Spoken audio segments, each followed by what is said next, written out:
AM 1220 KDOW presents Money 2.0. Money 2.0. Now, helping you excel in business and in life. Here's business coach and Money 2.0 host Margaret Jackson. Welcome to Business on the Edge with Margaret Jackson. We have some very cool guests in the Business on the Edge studio tonight, and we have VTA and BART. So I'm going to introduce our guests and let you get to know them just a little bit. And so we have Brandi Childress is the Public Information Officer for the Santa Clara Valley Transportation Authority. She is VTA's Chief Spokesperson. She has been with VTA for 11 years. She holds a master's degree in Transportation Management. And so we appreciate Brandi coming on the show tonight. And we also have Bernice. Bernice, I have to pull up your bio. Bernice, tell us about you. As soon as I apologize, I don't have that note here. So tell us a little bit about you, Bernice. You're with BART. Actually, I am on the BART project, which is being managed and built by VTA. So I work for VTA. Right. Oh, keep going. I know he's waving at me. So we're listening to you. I've been doing communications and public relations in the Valley for pretty much my entire career, but in the transportation industry for about 10 years. So in my role, I am ensuring that the community is aware of the current activities and what the project is that we're building in Santa Clara County. We're going to come back and we're going to share a little bit more about what's going on with VTA and BART, and we're going to really give you that gun-ho bio for Bernice. She's awesome here in the studio. You're listening to AM 1220 KDOW Business on the Edge with Margaret Jackson. You're listening to Bay Area's business leader. So we have some great guests on the show tonight, and I'm talking a little about two things. We're going to talk about transportation, and we're going to talk about do you know. And I just like talking about, just things that you should think about, you should know about. It's just kind of, get you juices flowing a little bit, surf out there on the internet, read.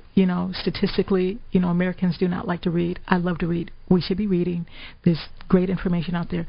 Bernice Alaniz has 27 years of marketing, communications, and public relations experience in Silicon Valley, 10 of those in transportation.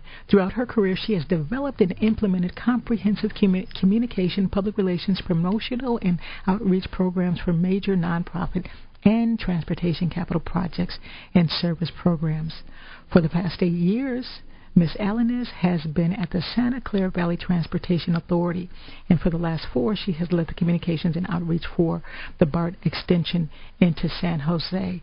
Welcome, Bernice, on the show. We wanted to make sure we did justice because we just kind of trashed everything first segment, so let's just get it right. I keep telling people this is reality TV. Is not what you see on television, on CNN. Are you kidding? It is live talk radio. It just doesn't get any more real than that. You mess up, you screw up, you just keep going on. So let's just keep going on. It is what it is. But failure is not a person. Right? There you go. That's right. Quoting Zig Ziglar. Oh, I love it. Absolutely. So let's talk about the BART system. Just tell us about what's going on, what's to come. Enlighten us. Well, the BART Silicon Valley project is an extension of the existing BART system, and it will be the first BART service when completed that will be in Santa Clara County. So huge. 40 years ago when BART initially was being built, Santa Clara County was not part of the initial construction. So 40 years later, it's beginning to start to appear in Santa Clara County and in San Jose. So very exciting, and the community has really been anxiously awaiting for this to happen. So lots of support for the project. So when you say extension, that's an extension from where to where? The project that is being constructed right now, actually, by VTA is from where the future Warm Springs station will be built in the city of Fremont, and then it will go through Milpitas. And the first phase that we're building will go to the Bernice area of northeast San Jose. So we're hearing a lot about what's going on there. And so what are the benefits of the project? What are the expectations? Well, huge benefits. I mean, there are huge economic benefits. For every dollar, it's about a $2.3 billion project, the first phase, and for every dollar invested in this project, the return on investment is like $4 to $10. So huge return on investment. Environmental benefits. We we can't really sustain our current environment. As you know, the weather conditions, like things that are getting more severe, are really what we have done, and we can't really sustain a healthy environment unless we change the way we move around and do things. So by getting people out of their cars and onto public transportation and onto this project, we really are helping the environment. Now, that's interesting, because here's my question is, we like our cars. I don't know, if I can, trade in my car for a BART pass or a bus pass. So how does that conversion happen? How do you convince people that, this is really a good deal and it's going to, be a benefit personally? Well, I'd like to chime in here. Come on and chime right on in, Brandi. We ask people to simply give it a test ride and see if it works for you. Public transportation doesn't work for every trip, but you can give it a test drive. You can leave your car in the garage one day and go to work or go to an appointment, or even an errand that you wouldn't expect that you could take a light rail or a bus trip with.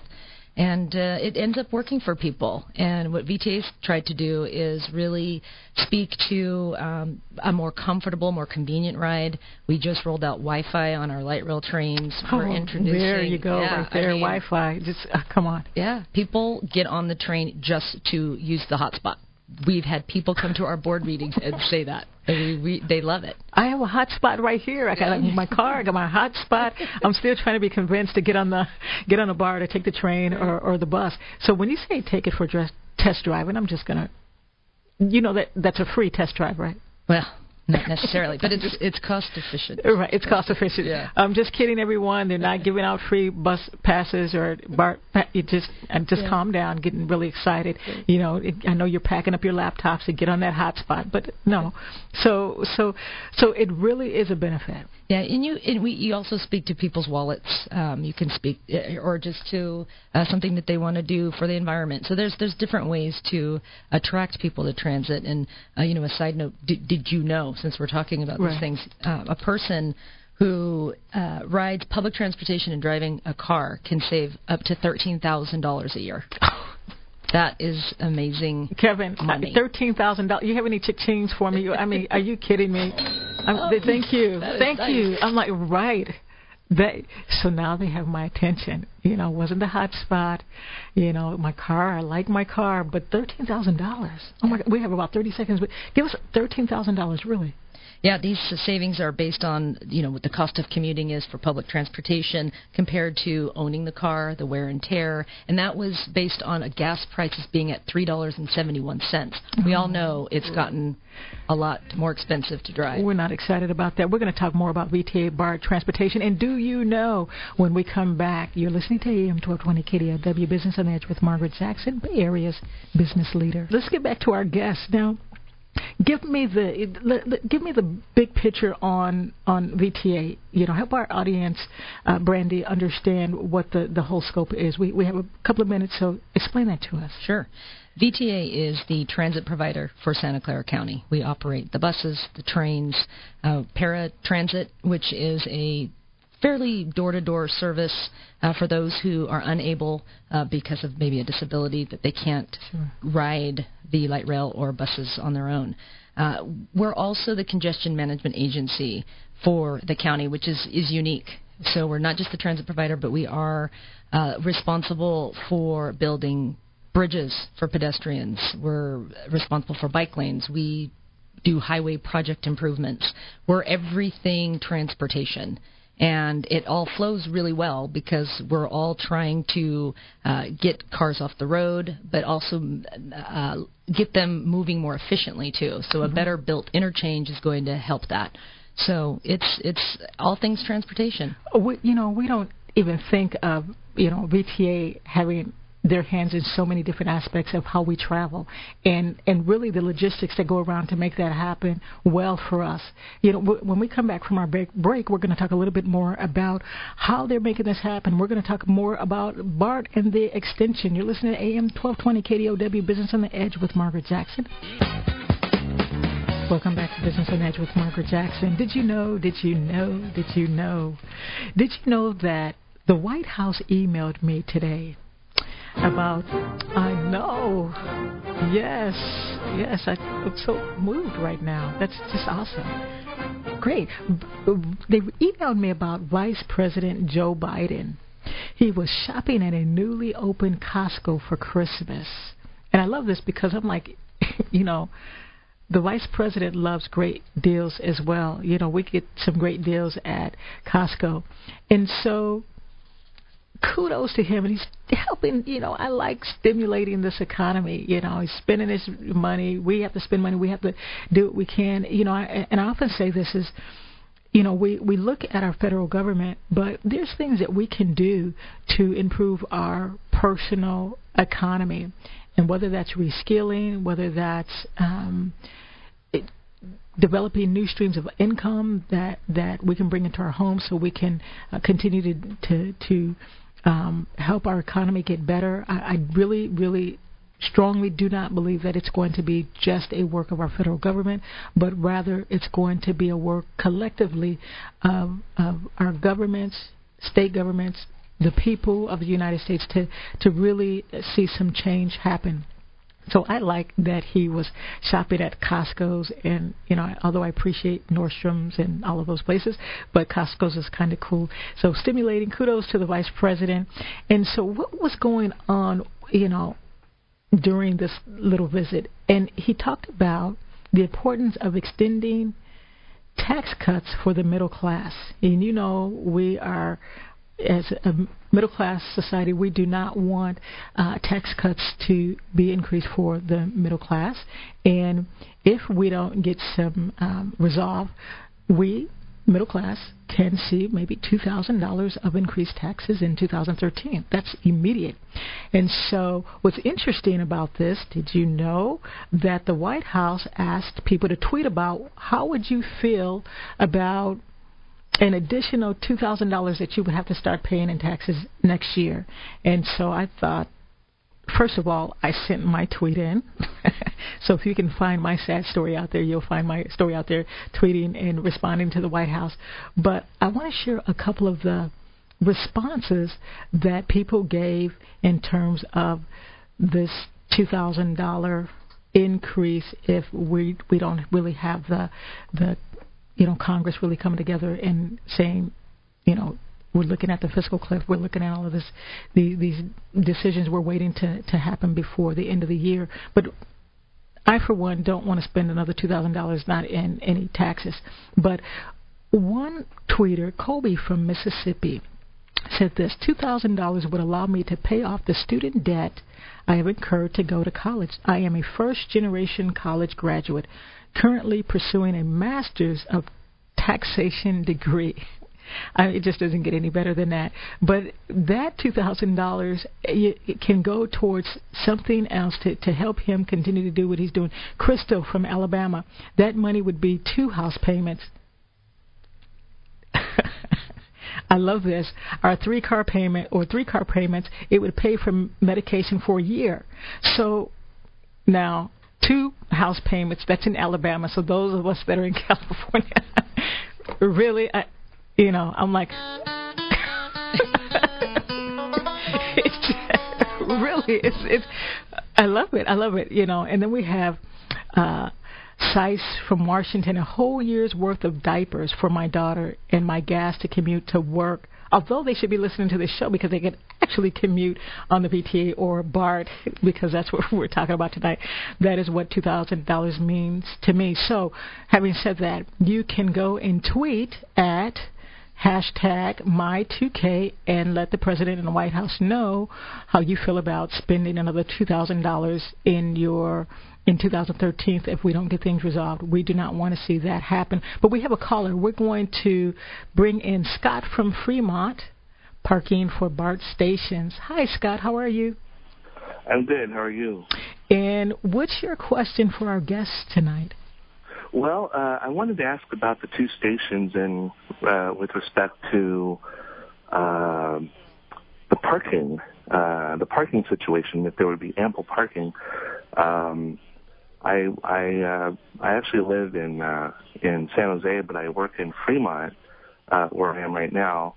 And so, in other words, if I took BART from, say, Bernice up to Fremont, would I have a problem finding a place to park at the new station? That's a good question. Bernice?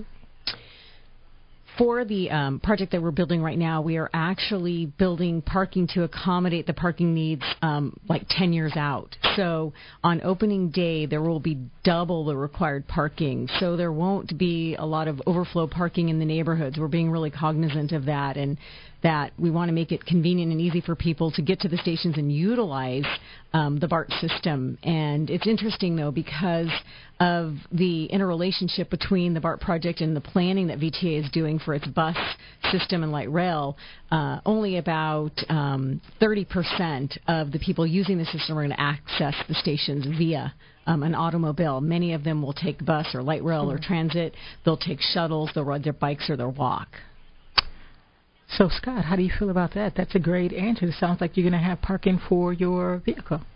Yeah, I'm very excited about it. I'm very excited about the extension, and it'll be good for Silicon Valley, definitely. So can't wait. It's terrific. That's exciting. Now, are you currently do you take the BART now, or are you still using your vehicle? I drive my car right now up here to Fremont, and I do use BART whenever I want to go into Oakland or San Francisco or go see a ball game or what have you. But I just because of my hours, my work hours, I drive up to Fremont, and I think it would be terrific to, hop on a BART train, be able to read the paper in the morning, and the Fremont BART station is very close to where my office is, so it's perfect. I'll save gas and save my nerves being on the freeway.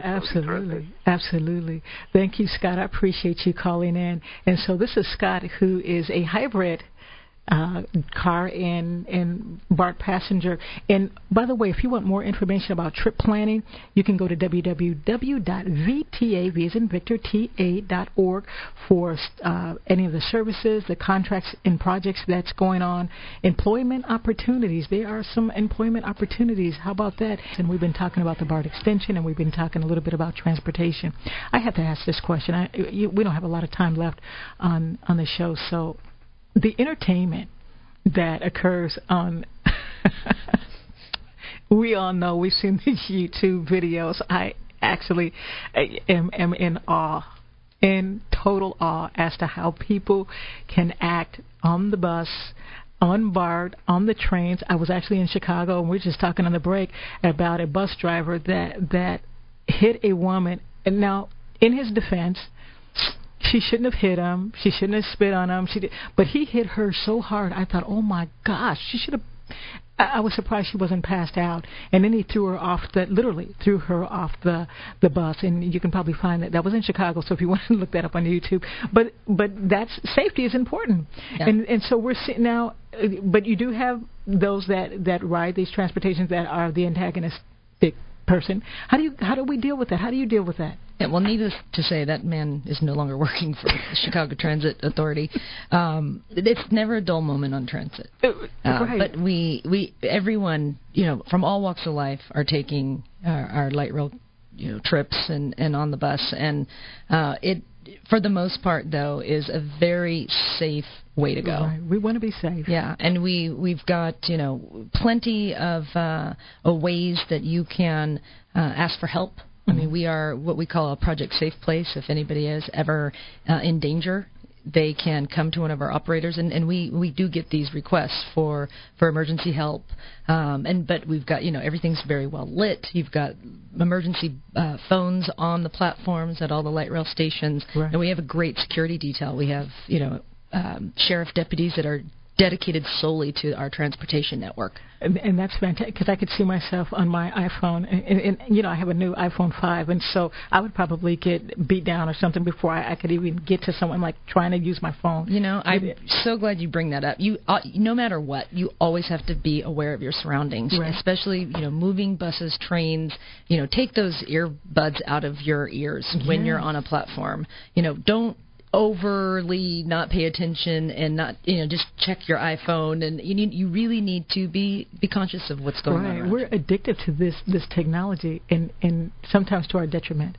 And so, real quick, creating jobs, the BART, this extension, how many jobs are you expected to create out of this? Well, there's direct and indirect jobs. So there's the actual construction jobs, and about an average of 3,500 of those each year during the project. Sure. But in addition to those jobs, there's all of the support jobs.